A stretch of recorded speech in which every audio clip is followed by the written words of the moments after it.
Hello everyone and welcome to my review for Black Clover chapter 279. It seems that I really did pick a great time to start reviewing Black Clover last week because although the last chapter didn't really give me that much to talk about, this chapter does have some very important things to talk about. I had been getting the feeling from the last several chapters that this was basically set up. We're at the very start of a new sort of arc.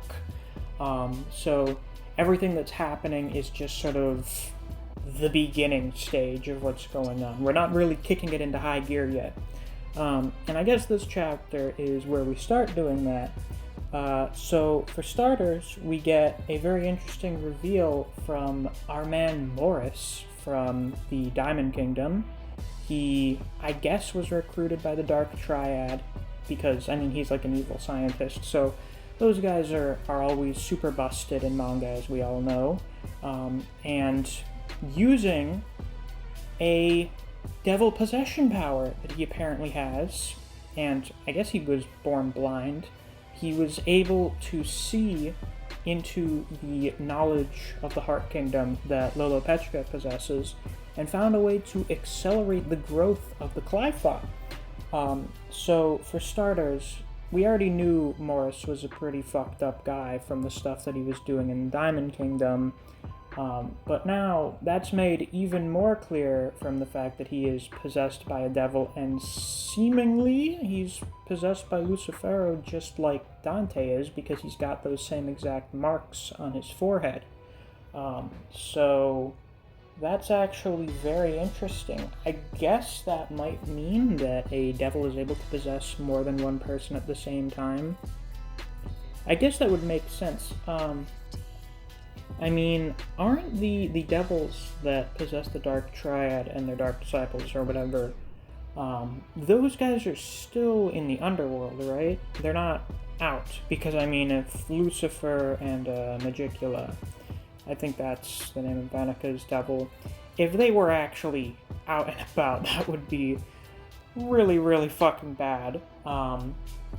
So I guess it's sort of like a patron in D&D, where you can just sort of be anyone and get a possession from one of these devils, I guess, or they can lend you their power. Unless I'm forgetting something, I haven't read back through all of Black Clover recently, so I may be forgetting some kind of detail about how devil possession works. But I guess Liebe is there inside the grimoire that Asta has. However, the members of the Dark Triad already have their own grimoires, right? So Asta doesn't already have his own magic. His anti-magic comes exclusively from Liebe, but Dante, Xenon, and Vanica already have their own magic. They've got body magic, spatial magic, and blood magic. Yeah. So with them getting their devil power, that's just basically adding another power on top of the type of magic they already have. For Asta, his only source of power is from Liebe. So I guess with someone like Morris, or really anyone, they can take powers from the same devil as long as the devil is available for everyone to take power from. Liebe is obviously, he's among the weaker devils. So it's likely that he can only give his power to one person, and he probably has to be directly attached to them like he is with Asta. But when it comes to the likes of Lucifero, he's Lucifer. He's fucking Satan. He's the devil. The devil. So for him, he could probably just be given that shit out on a whim if he feels like it. So that's just a very interesting development when it comes to devil magic or devil possession. But yeah, Morris got the Clyphot to grow faster than it was expected to, which is bad, because that means we have an element of Noct's plan that is not going to work, because he did not account for it starting to grow as quickly as it is. So that's really bad. And we see how really bad that is with the appearance of two supposedly top-class devils. Now, I don't remember the exact hierarchy of the devils that come out of the Clyphop, or the power comparisons, because I'm pretty sure the ones closer to the top are all like just as strong as the Dark Triad. So even though this is like just the first two to come out, this is really fucking bad. So now we have two otherworldly entities with power rivaling some of the currently strongest characters in the series that have just appeared. So yeah, that's really bad.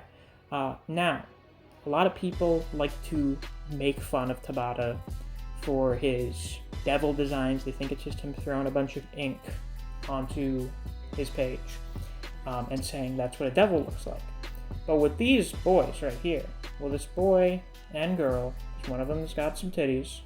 Goddamn, they're pretty fucking creepy. I like the way they look right now. I'm not the biggest fan in the world of Sagred's design, but I'm really digging these guys. They've got like a half mask thing going on, and their hair is levitating. I'm really digging it. It makes them look really spooky and ethereal. So that's pretty fucking awesome. Now, a very interesting thing about this is the fact that there's like this, I think, explosion that's an attack from these devils.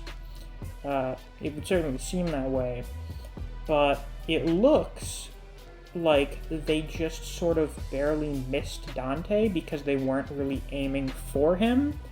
But it's not like they wouldn't try and... he's like, did they just hit me or whatever? What I'm getting at here is that I'm not sure if these devils are going to fight alongside the members of the Dark Triad.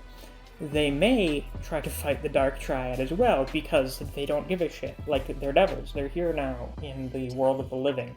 So why would they give a fuck about the Dark Triad? So we may get a very interesting situation here, kind of similar to the Elf Reincarnation arc, where you don't really have them teaming up, but you've got the good guys and the villains are basically tag teaming the devils because they're so fucking strong. So I am really wondering what the deal is going to be with these two, because they're obviously like some kind of twins. They're like reflections of each other. They've got some really nice asymmetry going on, with one of their arms being bigger than the other and the corresponding side of their face being covered in this mask thing. They've got wings on their lower back, which is something I was never a big fan of before, but I think, was it when Mugen Park in God of High School? I think he got them. I don't think anyone had them before him. If they do, it didn't look as stylish as when he got them. Yeah, I kind of like them here. And they do have very different designs. One's got sort of like raggedy feathers, and the other one's like torn up, leathery bat wings. So they've got some sort of opposite dynamic going on here. One says it missed, the other says it hit. But they agree that everything's very interesting now. So I get the impression that these two are supposed to be like two sides of the same coin. So I'm very excited, and needless to say, Tabata's given me a very good impression with these new devils that we're going to be seeing. Because, I mean, we're almost definitely going to save Yami Vengeance, but we're going to get really down on the Clyphot so that we can see a lot of really powerful, really fucking cool devils. So I'm very interested in seeing where it goes from now. This isn't quite what I had expected when we got last week's chapter, where the Dark Triad, they're taking a little damage from our protagonists having power-ups, and then they're like, alright, interesting, and then they go all out and just stomp them. But instead, we basically got reveals for new, potentially even more powerful threats, so that's fun. Someone on my Discord server, I'm going to check who it was right now, brought up a very interesting point based on something that I had said last week about Xenon. Neo Rose. brought up one thing.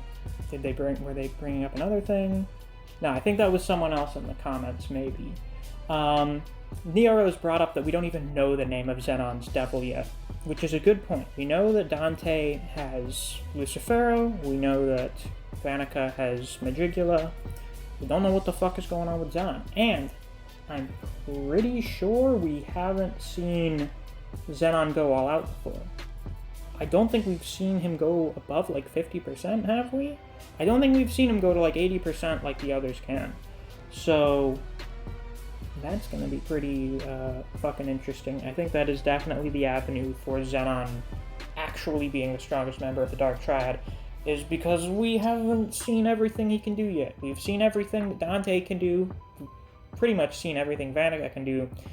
Xenon is the only one that we don't have a full grasp of yet. So, look forward to that, I guess. But yeah, overall, very good chapter, and it has me very excited to see what's going to happen next week and with this arc going forward. So, if you enjoyed this video, please be sure to like, comment, subscribe, and click that notification bell so you don't miss any of my uploads. I'm doing Black Clover chapter reviews every week. If you enjoy other series such as Record of Ragnarok, Jujutsu Kaisen, and Kengan Omega, I do videos on those series as well, so if you're interested in those, you should definitely check out my channel. If you enjoy discussing Black Clover with other people, or you just enjoy the content I produce on this channel, I highly suggest you check out my Discord server. I have a link to it on my channel. Thanks for watching, and I'll see you around.